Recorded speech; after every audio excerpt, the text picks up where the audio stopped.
Hello, my name is Darren and I'm the chaplaincy team leader here at Harrogate District Foundation Trust. This is the latest in our series of reflections in the run up to Christmas. I just started working for the Trust in the summer.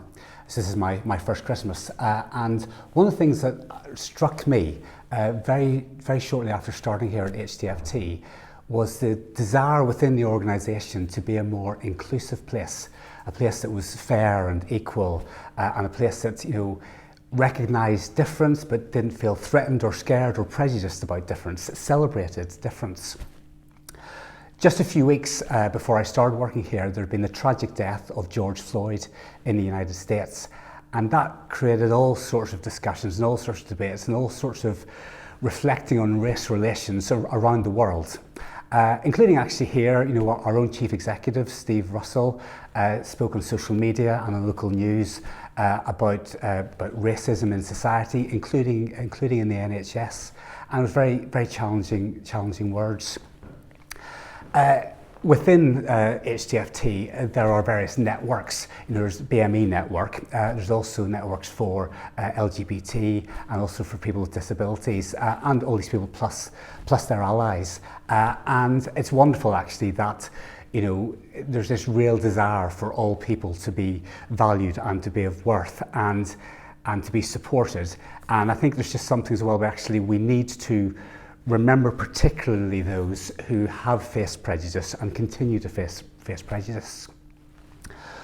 When I think of the Christmas story, I think there's plenty of characters in that story who faced prejudice. I think of the very first people to witness the new baby, this new baby Jesus. It was the shepherds, and the shepherds were people with really dodgy reputation. They kept themselves out in the hills. They had a very bad press, really, actually, and they were kind of despised and not really trusted by a lot of society. And that these were among the first people to see this precious child.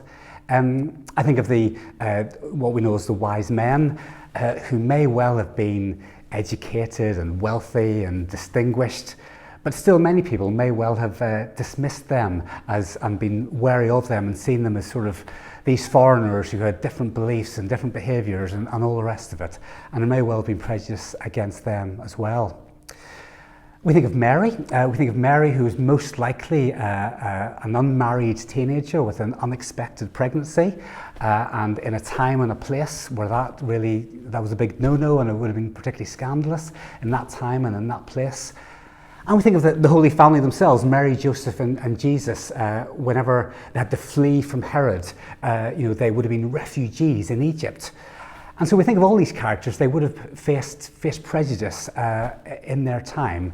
And yet it's these people who not only are included in the story, but are at the very heart of the story. Kind of God chose them in his loving care. He chose them to be at the very heart of these hugely significant events.